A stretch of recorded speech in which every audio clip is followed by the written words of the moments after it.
నమస్కారం. సుఖీభవకు స్వాగతం. ఈ రోజు సుఖీభవలో అమ్మలు 40లలో ప్రోటీన్ను మరవద్దు. ఈ సమస్యల వల్లే వృద్ధాప్యంలో మతిమరుపు. ఆహార వ్యాయామాలతో బరువు తగ్గడం సాధ్యమేనా?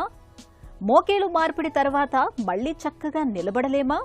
ఇంకా హెల్త్ టిప్. 4-10 వయసు వచ్చేసరికి మన శరీరంలో అనేక మార్పులు వచ్చేస్తాయి. ముఖ్యంగా మహిళల్లో కండరాల క్షీణత మొదలవుతుంది.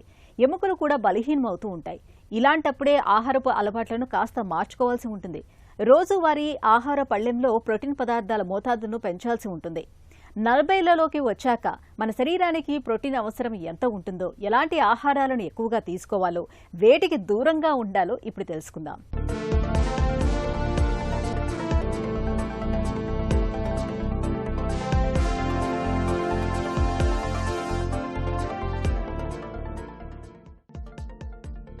నాలుగు పదుల వయసులోకి అడుగుపెడుతున్న మహిళల జీవితంలో తెలియని మార్పులు నిశ్శబ్దంగా మొదలవుతాయి. ఉదయం లేవగానే అలసట, కీళ్లనొప్పులు, ఊడిపోయే జుట్టు, సడలించే చర్మం, ఎంత తగ్గాలన్నా తగ్గని బరువు. వీటన్నింటికీ శరీరంలో ప్రోటీన్ లోపించడమే మూల కారణమని చెబుతారు డాక్టర్లు. 40 ఏళ్లు దాటగానే మహిళల శరీరంలో ఈస్ట్రోజన్ హార్మోన్ స్థాయిలు వేగంగా పడిపోవడం మొదలవుతుంది. దీనికి తోడు సార్కోపేనియా అనే ప్రక్రియ వల్ల ప్రతి 10 ఏళ్లకు దాదాపు 3 నుండి 8% కండరాల ద్రవ్యరాశి క్షీణించిపోతుంది. ఇక మన సంప్రదాయ భారతీయ ఆహారంలో పిండి పదార్థాలు ఎక్కువగా, ప్రోటీన్లు చాలా తక్కువగా ఉంటాయి. రోజు పప్పు, అన్నం తింటున్నాం కదా అనుకోవడం అతిపెద్ద పొరపాటు. ప్రోటీన్ అనేది శరీరానికి కేవలం కండరాల పుష్టే కాదు, హార్మోన్ల సమతుల్యతకు, ఎముకల దృఢత్వానికి, మెటబాలిజం వేగవంతం కావడానికి అత్యంత అవసరమైన పోషకంగా చెబుతారు పోషకాహార నిపుణులు.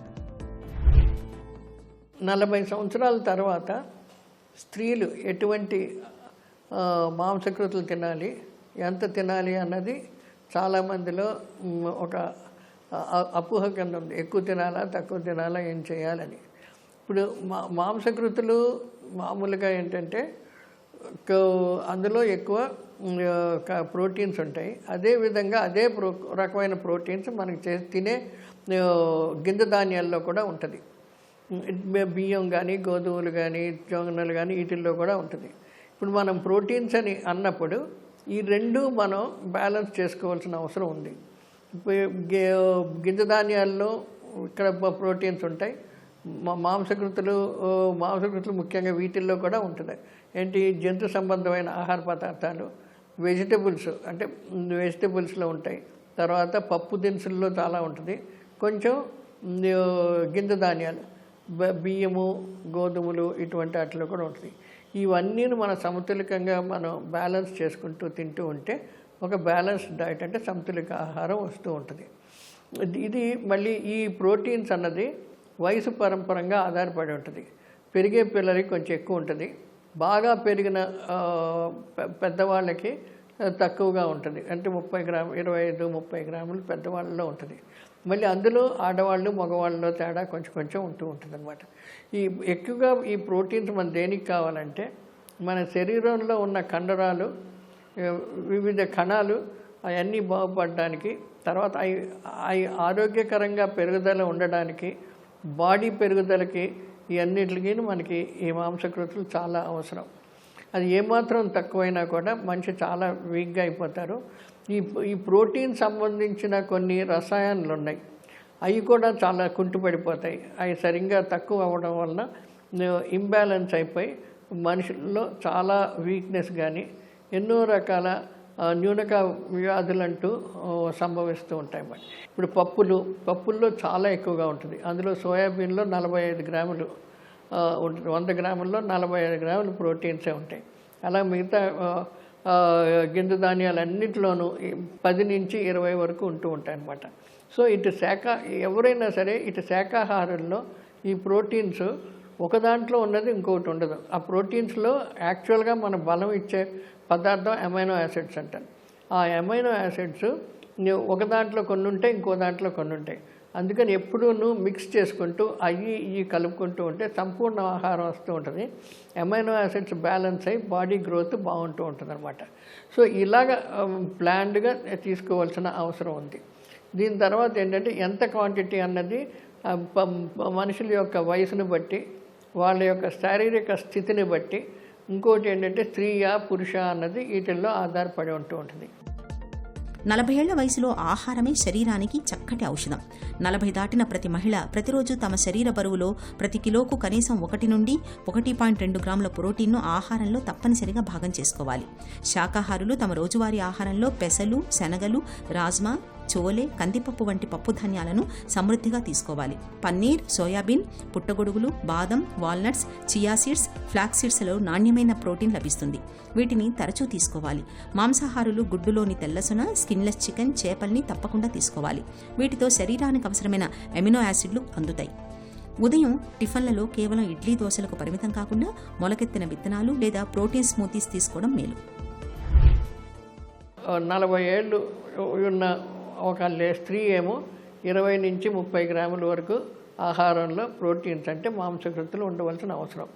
ఇవన్నీ మనకి పప్పు, గుడ్లు, చేప, రొయ్యలు, తర్వాత మటను ఇవన్నిటిలోంచి వస్తూ ఉంటాయి.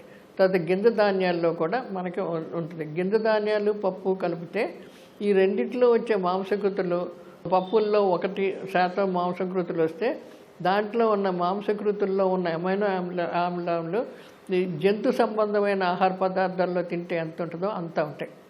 అందుకని ఎప్పుడూను చాలా మటుకు వెజిటేరియన్స్ అంతాను పప్పు తర్వాత గింజ ధాన్యాలు కలిపి జాగ్రత్తగా తీసుకుంటూ ఉంటే చాలా మంచిది. ఇంకొకటి ఏంటంటే గింజ ధాన్యాలు అన్నప్పుడు పొట్టు చాలా మటుకు తీసేయకూడదు.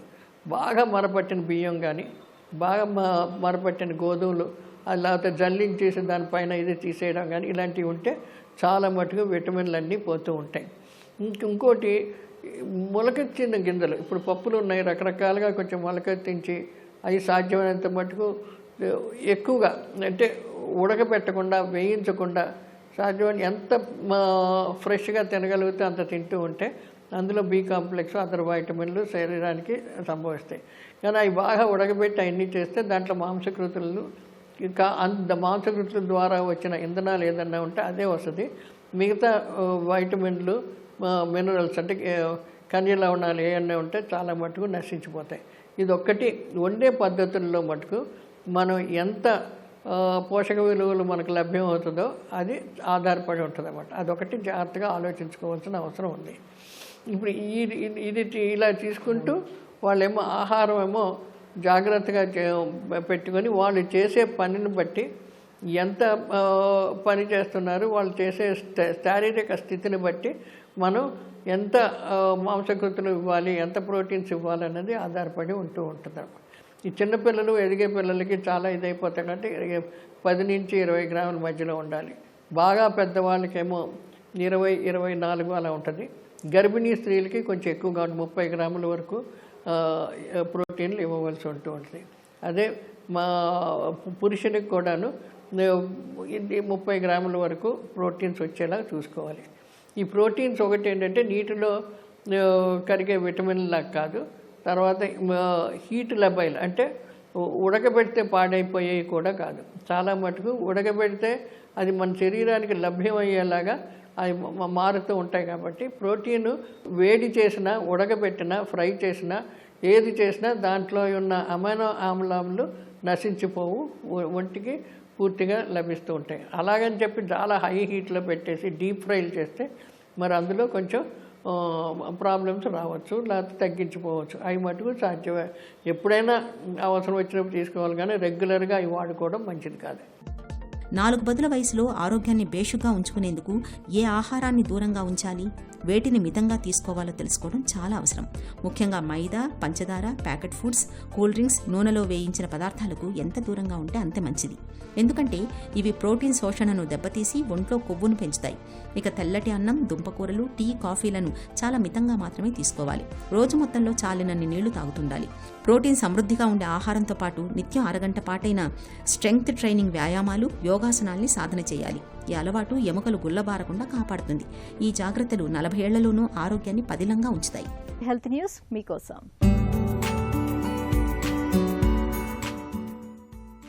వయసు పెరుగుతున్న కొద్దీ మతిమరుపు రావటం సహజమే. మన దేశంలో కూడా దాదాపు 88 లక్షల మంది డెమెన్షియా బాధితులు ఉన్నారు. అంటే ప్రపంచవ్యాప్తంగా ఉన్న బాధితుల్లో ప్రతి 6గురిలో ఒకరు భారతీయులే. ఈ సంఖ్య ఇంత ఎక్కువగా ఉండటానికి కారణం ఏంటనే దిశగా అమెరికాలోని రూట్జెట్స్ యూనివర్సిటీకి చెందిన శాస్త్రవేత్తలు లోతుగా అధ్యయనం చేశారు. ఫలితాన్ని పరిశీలించినప్పుడు మతిమరుపు రావటానికి వినికిడి సమస్య అనేది ప్రధాన కారణంగా తేలింది. ఆశ్చర్యంగా ఉన్నా ఇది నిజం. చిన్న సమస్య కదా అనుకుంటాం, కానీ చెవులకు సరిగ్గా వినబడకపోతే మెదడు ఎక్కువగా శ్రమించి ఆ పదాలను గుర్తుపెట్టుకుంటుంది. దాంతో మెదడు సామర్థ్యం క్రమంగా తగ్గుతుంది. రెండో కారణం మధుమేహం. చాలా మందికి దీన్ని అదుపులో పెట్టుకోవటం తెలియక నిర్లక్ష్యం చేస్తున్నారు. ఫలితంగా మెదడులోని రక్తనాళాలు గట్టిపడి దెబ్బతింటున్నాయి. వీటికి తోడు వ్యాయామం లేకపోవటం, పోషకాహార లోపం తోడే డెమెన్షియా బాధితులు పెరుగుతున్నారని పరిశోధకులు చెబుతున్నారు. అందుకే చిన్న సమస్య కదా అని దేన్ని నిర్లక్ష్యం చేయకుండా తగిన జాగ్రత్తలు తీసుకుంటే డెమెన్షియాను 50% వరకు దూరం పెట్టొచ్చని అంటున్నారు శాస్త్రవేత్తలు. దీనికి తోడు హై బీపీ, నిద్రలేమి, తీవ్రమైన మానసిక ఒత్తిడి కూడా డెమెన్షియా ముప్పును మరింతగా పెంచుతున్నాయని నిపుణులు హెచ్చరిస్తున్నారు. అందువల్ల వినికిడి లోపం ఉన్నవారు ముందే గుర్తించి హియరింగ్ ఎయిడ్స్ వాడటం, క్రమం తప్పకుండా షుగర్ స్థాయిలను నియంత్రణలో ఉంచుకోవటం చాలా ముఖ్యం. అలాగే ప్రతిరోజు కనీసం అరగంట సేపు నడక లేదా తేలికపాటి వ్యాయామాలు చేయటం వల్ల మెదడుకు రక్త ప్రసరణ బాగా జరుగుతుంది. ఒమేగా 3 రకానికి చెందిన కొవ్వు ఆమ్లాలు, ఆకుకూరలు, డ్రై ఫ్రూట్స్ వంటి పోషకాహారాన్ని తీసుకోవటం వల్ల నాడీ వ్యవస్థ ఆరోగ్యంగా ఉంటుంది. వీటితో పాటు కొత్త భాషలు నేర్చుకోవటం, పజిల్స్ పూర్తి చేయటం వంటి అలవాట్లతో మెదడును ఎల్లప్పుడూ చురుకుగా ఉంచుకోవాలని పరిశోధకులు సూచిస్తున్నారు. ఒక పూట భోజనం మానేస్తే బరువు తగ్గిపోతాం. రోజు గంటల తరబడి చెమటలు పట్టేలా వ్యాయామం చేస్తే చాలు ఒళ్ళు కరిగిపోతుందని మనలో చాలా మంది బలంగా నమ్ముతూ ఉంటారు. ఇందుకోసం కఠినమైన పథ్యాలు, ఆహార నియమాలు పాటిస్తూ ఉంటారు. గంటల కొద్దీ వ్యాయామాలు చేస్తూ ఉంటారు. అయితే ఇలాంటి ప్రయత్నాల మూలంగా బరువు తగ్గకపోగా ఆరోగ్యాన్ని పాడు చేసుకుని బాగా నీరసించిపోతూ ఉంటారు చాలామంది. అసలు బరువు తగ్గటానికి ఏం చేయాలి?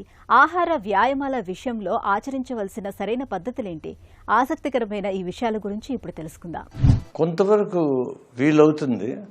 వాళ్ళ బరువు అంత ఎక్కువ లేకుంటే ఆహారం మార్పిడులు కావాలా, వ్యాయామం చేయాలా, ఎక్సర్సైజెస్, ఫిజికల్ యాక్టివిటీ ఇవన్నీ చేయాలి. కానీ అది సస్టైన్డ్ కాదు. ఒక వారం 2 వారాలు చేస్తారు, మళ్ళీ 3వ వారం నుంచి వదిలేసేసి ఇంకా ఎక్కువ తినడము, ఇంకా ఎక్కువ.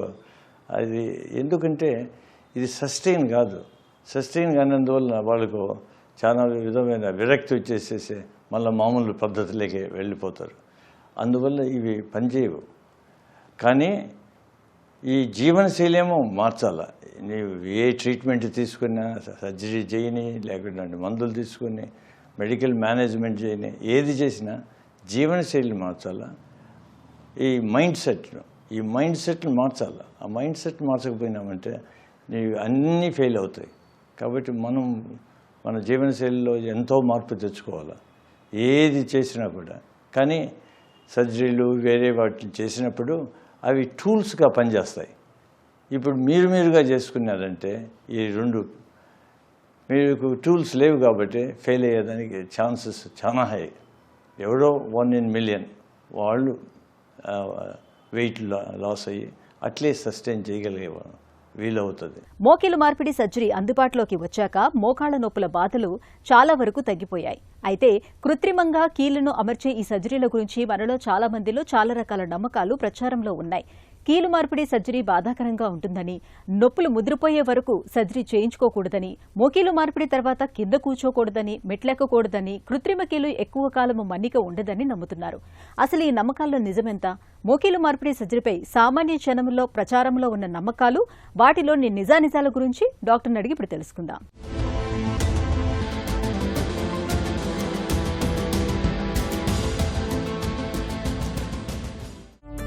వృద్ధాప్యంలో మోకీలు మార్పిడి ఎంతవరకు సురక్షితం? ఈ మోకాలు మార్పిడి అనేది బీపీ ఉంది, షుగర్ ఉంది, హార్ట్ ప్రాబ్లం ఉంది, ఇంకా అదర్ ప్రాబ్లమ్, స్ట్రోక్ ఉంది, ఇట్లాంటి వాటికి చేయొచ్చా లేదని చాలామంది అడుగుతూ ఉంటారు. ఖచ్చితంగా చేయొచ్చు. ఎందుకంటే ఇప్పుడు ఉన్నటువంటి కండిషన్లో ఏజ్తో పాటు వచ్చే ఈ లైఫ్ స్టైల్ కానీ, లేకుంటే జెనెటిక్ ఇష్యూస్ కానీ, వీటి వల్ల షుగర్ ఉండటం అనేది కామన్ ఇష్యూ, కోమార్బిడిటీ. ఇటువంటి వాళ్ళకి, షుగర్ ఉన్న వాళ్ళకి, షుగర్ని కంట్రోల్లో చేసి, అంటే HbA1c ఇలాంటిది less than 7 తెచ్చుకొని అదేవిధంగా బీపీ లాంటివి ఎక్కువ ఉంటే అది కూడా కంట్రోల్ చేసుకొని మనం ఖచ్చితంగా రీప్లేస్మెంట్ చేయొచ్చు. కార్డియోవాస్కులర్ అంటే ఇంతకుముందు స్టంట్ వేశారు, నాకేం చేయొచ్చా లేదా అని అంటారు. స్టంట్ రీసెంట్గా వేస్తే కనుక యూజువల్లీ ఒక 10 months to 12 months అంటే 1 year వరకు ఆగి తర్వాత రీప్లేస్మెంట్ అని చేస్తుంటాం. సిఏబీజీ అంటే బైపాస్ చేశారు, కీళ్ళ మార్పిడి చేసుకోవచ్చా? ఖచ్చితంగా చేసుకోవచ్చు. బైపాస్ చేసినప్పుడు వాళ్ళ హార్ట్ ఫంక్షన్ బాగుండేటప్పుడు ఖచ్చితంగా చేసుకోవచ్చు. అదేవిధంగా కొంతమంది స్ట్రోక్ అని వస్తూ ఉంటుంది, వాళ్ళు రికవరీ అవుతారు. నాకు ఒకసారి బ్రెయిన్ స్ట్రోక్ వచ్చింది, రికవరీ అయ్యారు. క్వాడ్రిసెప్స్ అంటే థై మజిల్ ఈజ్ పవర్ఫుల్గా ఉంది, బాగానే ఉంది అనుకున్నటప్పుడు కూడా రీప్లేస్మెంట్ చేయొచ్చు. అందువల్ల ఈ కోమార్బిడ్స్ అంటాం వీటినన్నింటినీ.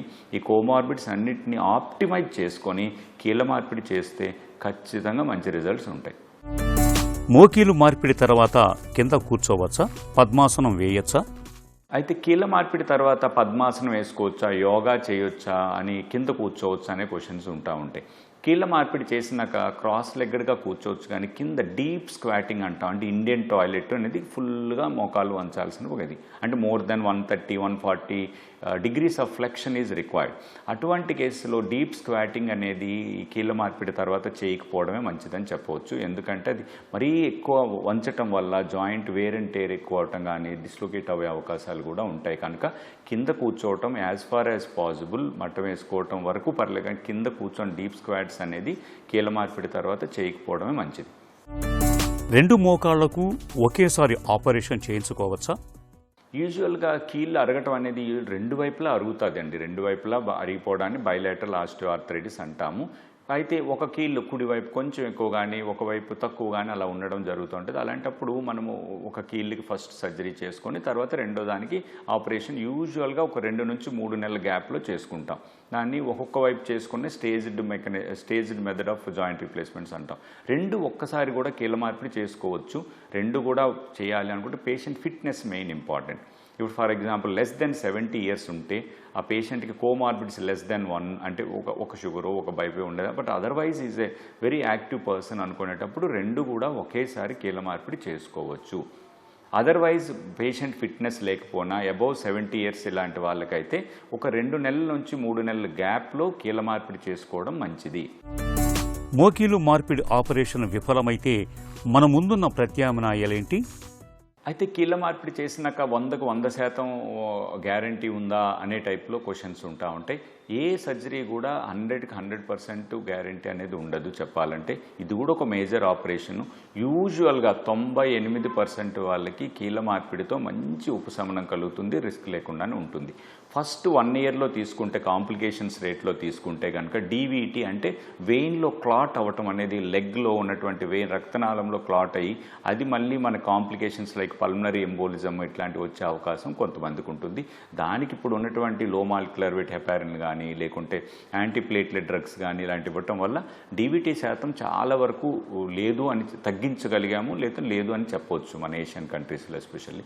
అదేవిధంగా ఫస్ట్ 1 yearలో ఇంకొక కాంప్లికేషన్ ఇన్ఫెక్షన్ అనేది నిజంగా చాలా డివాస్టేటింగ్ కాంప్లికేషన్ అనుకోవచ్చు. ఒకసారి మోకాలు మార్పిన తర్వాత ఇన్ఫెక్షన్ వచ్చిందంటే మళ్ళీ మనం సర్జరీ మాత్రమే దాని ట్రీట్మెంట్ ఉంటుంది.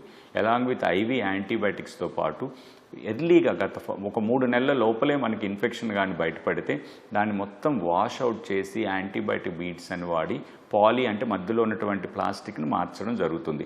అదే కనుక మనకి 1 year 2 years తర్వాత ఎప్పుడైనా ఇన్ఫెక్షన్ వస్తే స్టేజ్డ్ మెథడ్లో చేస్తాం. అంటే ఉన్న ఇంప్లాంట్స్ని మళ్ళీ తీసేసి దాంట్లో యాంటీబయాటిక్ స్పేసర్స్ అట్లాంటివి పెడతాం. దాని తర్వాత యూజువల్గా ఒక 2 to 3 monthsలో రివిజన్ ఇంప్లాంట్స్ అనేవి రివిజన్ వాడి రివిజన్ రీప్లేస్మెంట్ చేయడం జరుగుతుంది. అదేవిధంగా ఒక 10 సంవత్సరాల్లో మనం తీసుకుంటే కనుక ఆ జాయింట్ లూజ్ అయిపోతూ ఉంటాయి, ఏసెప్టిక్ లూజనింగ్ అంటాం. అవి ఎప్పుడు అవుతాయి? యూజువల్గా మ్యాక్సిమం మనకి అనమాట మొత్తం కాంప్లికేషన్స్ 10 సంవత్సరాల్లో తీసుకుంటే యూజువల్గా 4 to 5% ఉంటాయి. 95 మంది బాగానే ఉంటారు. ఆ 4 to 5% వాళ్ళలో ఉండేటటువంటిది మెయిన్ కాంప్లికేషన్స్లో ఇన్ఫెక్షన్ అని కానీ, ఏసెప్టిక్ లూజనింగ్ కానీ, ligament balancing loosening of the ligaments ఉండటం కానీ, వీటి వల్ల వచ్చేటువంటి వాటికి మనం రివిజన్ రీప్లేస్మెంట్ చేసుకోవచ్చు.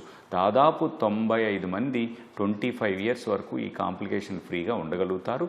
సపోజ్ ఈ కాంప్లికేషన్స్ వచ్చినా మనం సర్జరీలు చేసి మళ్ళీ రివిజన్ సర్జరీలు చేసి బాగు చేసుకోవచ్చు. మోకీలు మార్పిడి తర్వాత ఎన్ని రోజుల పాటు ఫిజియోథెరపీ చేయించుకోవాలి? ఈ కీళ్ళ మార్పిడి తర్వాత ఫిజియోథెరపీ అనేది చాలా ఇంపార్టెంట్ రోల్, అంటే రిహాబిలిటేషన్ అనొచ్చు మనం. ఆ ఫిజియోథెరపీ అంటే కండరాలుకి స్ట్రెంథనింగ్, థై మజిల్ కండరాలు స్ట్రెంథనింగ్ చేసుకోవాల్సి ఉంటుంది. అదేవిధంగా మనం మూమెంట్ ఎక్సర్సైజెస్, కాళ్ళు మూమెంట్ కూడా మనం ఆప్టిమల్గా స్ట్రైట్గా ఉండే లెగ్ను మనము సర్జరీ చేసిన దాన్ని పేషెంట్ రీటైన్ చేసుకోవడానికి కాళ్ళు పూర్తిగా పైకి వెత్తటం, దాదాపు 100 degrees to 110 degrees వరకు కాళ్ళు ముడవటము, ఈ ఎక్సర్సైజెస్తో పాటు స్ట్రెంథనింగు, వాకింగు, అంటే వితౌట్ ఎనీ ఎయిడ్స్, అంటే వాకర్ కానీ ఒక క్రచ్ కానీ లేకుండా నడవటం, ఇవన్నీ కూడా ఈ part of the rehabilitation programme. ఇవన్నీ కూడా ఫస్ట్ 3-4 weeks అనేది చాలా ఇంపార్టెంట్ ఆపరేషన్ అయినాక.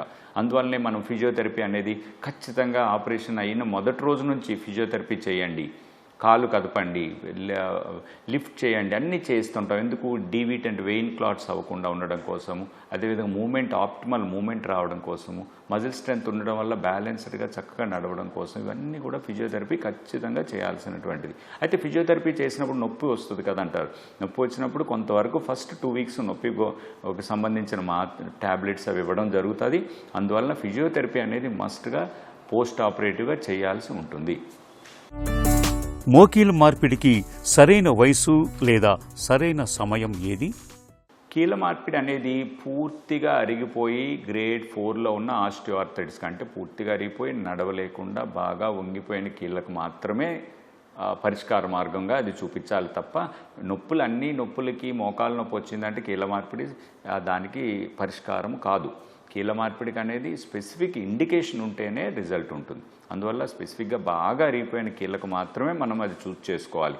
గ్రేడ్ 1, 2, 3లో ఉన్న వాటికి మనం లైఫ్ స్టైల్ మోడిఫికేషన్ చేసుకొని, అంటే కింద కూర్చోపోవడం, మెట్లు ఎక్కకపోవడము, సరైనటువంటి వెయిట్ మనం ఉంచుకోవటము, మంచి న్యూట్రిషనల్ ఫుడ్ తీసుకోవడము, వీటి వల్ల ఏం చేసుకోవచ్చు అంటే దాన్ని నివారించి ఆ సిమ్టమ్స్ని ఒక్కటువంటి ప్రభావాన్ని తగ్గించుకొని మనం స్టేజ్ 4 వరకు ప్రొలాంగ్ చేసుకోవచ్చు. అంతేగాని మనము కీళ్ళ మార్పిడి ప్రతిదానికి అదే సొల్యూషన్ కాదు. అదేవిధంగా ఎర్లీగా నేను కీళ్ళ మార్పిడి చేసుకుంటే బాగుంటుందా అని చాలామంది అడుగుతుంటారు. కీళ్ళ మార్పిడి అనేది ఎంత అరిగిపోయిన తర్వాత కూడా కీళ్ళ మార్పిడి చేయొచ్చు. కీళ్ళ మార్పిడి బాగా అరిగిపోయిన దానికి కీళ్ళ మార్పిడి చేయలేము అనేది పరిస్థితి కాదు. దాంట్లో కొంత టెక్నాలజీ కొంత వాడాల్సి ఉంటుంది. ఇంప్లాంట్ కూడా కొన్నిసార్లు రొటీన్గా వేసేవి కూడా కొంతమందికి సరిపోకపోవచ్చు బాగా అరిగిపోయిన వాళ్ళకి. అలా ఉంటుంది తప్ప కీళ్ళ మార్పిడి అనేది ఏదో స్టేజ్ 2లో 3లో చేసుకుంటే బాగుంటుందా ఫ్యూచర్ అనేది లేదు. 2లో 3లో ఇట్లా ఉండేటప్పుడు, స్టేజెస్లో ఉండేటప్పుడు మనం ఖచ్చితంగా వేరే మార్గాలే చూడాలి, కానీ ఆపరేషన్నే ఎంచుకోకూడదు. బాగా అరిగిపోయిన స్టేజ్ 4లో ఉన్నటువంటి ఆర్థరైటిస్కి మాత్రమే కీళ్ళ మార్పిడి చేసుకోవాల్సి ఉంటుంది. ఒకప్పటితో పోలిస్తే ఇవాళ మోకీలు మార్పిడి సర్జరీకి సంబంధించి విప్లవాత్మక మార్పులెన్నో వచ్చాయి. కృత్రిమ కీళ్ళ మన్నిక కూడా సగటున 20 ఏళ్లకు పైనే ఉంటుంది. ఈ నేపథ్యంలో మోకీలు మార్పిడికి సంబంధించిన భయాలు అర్ధరహితమనే చెప్పుకోవాలి. సందేహాలు వీడి సకాలంలో సర్జరీ చేయించుకుంటే మోకాళ్ల నొప్పులను ఇట్టే వదిలించుకోవచ్చు. ఒక చిన్న చిట్కా మీకోసం. సొంటి, మిరియాలు, పిప్పళ్లను సమాన భాగాలుగా తీసుకుని చేసిన పొడిని త్రికటు అంటారు. 1/2 టీ స్పూన్ త్రికటు పొడిని పాత బెల్లం లేదా తేనెతో కలిపి ప్రతిరోజు ఉదయాన్నే తీసుకోవడాన్ని అలవాటు చేసుకోండి. కాలేయంలో పేరుకునే కొవ్వు క్రమంగా కరుగుతూ వస్తుంది. ఫ్యాటీ లివర్ సమస్య మాయమవుతుంది.